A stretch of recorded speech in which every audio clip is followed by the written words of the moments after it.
नमस्कार आपण माने समस्त मो चैनल को स्वागत जनाऊँगी।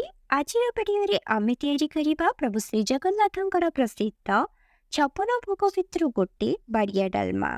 आपण माने समस्त जानिथिबे जे बाड़िया डालमा केते स्वादिष्ट थाए, खाली भात सहित देले भी पेटे खाई ही जाए। तो चलंतु आमे आज को तैयारी करि नबा। श्री जगन्नाथंकर छपन भोग सहित तुलना तो करि परिबा नाही, किंतु घरे चेष्टा निश्चय करिपरिबा। प्रथम ये मु गोटे कप हरड डाली को 30 मिनिट रु 45 मिनिट भिजई रखी।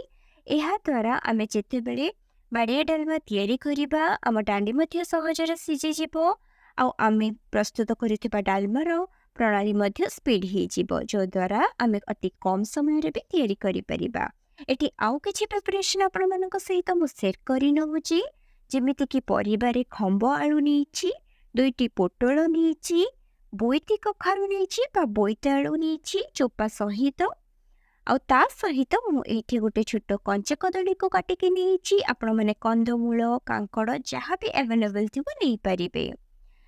एठी देखंतु मु किछि नडिया कोरो नीची आ ता सहित टिके मिठापण आनिबा पई, टिके मिठा टेस्ट आनिबा पई गुड़, गोलमरीच गुंड और स्वाद अनुसार लुण और हलदी को लेछि। एपटे 2टी तेजपत्र, छेचा अदा 2 इंच ता सहित आमे फुटण प्रस्तुति पई गुआ घिओ को यूज करिछि। गुआ घिओ निश्चय यूज करिबे, जो द्वारा आम डालमार टेस्ट बढ़ी जिवो।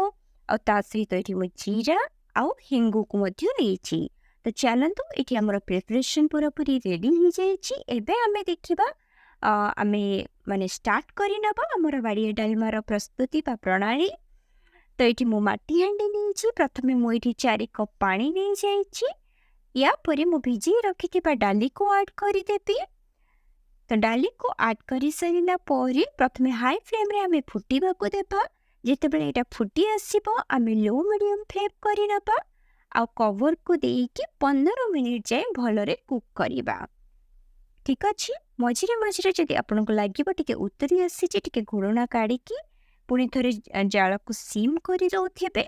एठी देखंतु 15 मिनिट परे मोर डालीटी 80 रु 90 भाग पूरा सिझी जाइछि। तो एटा ठीक टाइम कि आमे परिबा एठी ऐड करि नबा। तो चलंतु आमे गोटे गोटे करी सब परिबा ऐड करिबा। मु एठी प्रथमे खंब आलू ऐड करूछि, तापरे एठी मु बोईती कखारु, पोटल, कंचा कदली ऐड करी स्वाद अनुसार लुण और हलदी को मध्य ऐड करूछि। ए समय रे आपण 2टी तेजपत्र को मध्य दी देबे। मोर किंतु 2 मिनिट परे मन पड़िला, सेति पई मु एबे तेजपत्र को ऐड करूछि आ ताको भलरे घांटी लो मीडियम फ्लेम रे घोड़े की 15 मिनिट जाए कुक करिबा, जे पर्यंत हम परिबा सिझी जाइछि, डाली पूरा सिझी जाइछि। एठी देखंतु मु चेक पे करिके आपन को एठी देखौछि कि मो परिबा मध्य सिझी जाइछि आ डालीटी मध्य मोर भल रूप सिझी आसिलानी। एटा ठीक समय अछि आमे एठी ऐड करि नबा किछि, जेमिति कि आमे हमर नडिया कोर रखिथिनि ताको ऐड करिबा। नडिया कोर ऐड करला परे आमे छेचा अदा को ऐड करि नबा। टिके मिठा टेस्ट आसीबा पई आमे टिके गुड़ ऐड करि नबा। ओइठी आमे गोलमरीच गुंड ऐड करिबा, जेतिकी राग दरकार ता अनुसार एडजस्ट करिके ऐड करि नेबे। भलरे गोळेई नेबे आ तापरे कवर करिके बेसी समय नुहे 2 रु 3 मिनिट कुक करि नेबे। एठी देखंतु 2 रु 3 मिनिट परे हमर डाली पूरा पूरी रेडी हो जाइछि। जेतिकी कंसिस्टेंसी रहिया कथा पूरा ठीक अछि। बाड़िया डालमा पई एबे आमे फुटण प्रस्तुत करिबा। फुटण पई मु एठी जेमिति कहिथिली कि आमे गुआ घिओ नबा, सेथिरे मु जीरा ऐड कली। जीरा टिके फुटी सरिबा परे मु गोटे हाफ टी स्पून हेंगु को ऐड करि नेछि। देखि नियंतु। तो या परे मु सबु बेले हेंगु ऐड करला बेले ना फ्लेम को स्लो रखिबे, नहले पोड़ी जिवो और पोड़ी गले फुटणटी नष्ट हो जिवो, डाली भी खराब हो जिवो। एबे मु गैस को ऑफ करि देले टिके गोळेई नउछि हेंगु को घिओ रे। एबे आमे फुटण को आम डालमा रे ऐड करि नबा। एठी देखंतु मु फुटण को ऐड करि नउछि। फुटण को ऐड करि सल्ला परे सबु बेले मने रखिबे भलरे टिके गोळेई नेबे आ गोळेई नेकी ताको भलरे कवर करि देकी 2 रु 3 मिनिट चिमेटिबे ताको छाडी देबे, जे द्वारा कि हम फुटणर बास्नाटा रहिबो। शेषरे मु टिके नडिया कोर देई दउछि।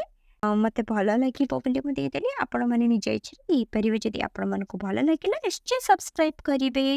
ବହୁତ ବହୁତ ଧନ୍ୟବାଦ। ରହିଲି।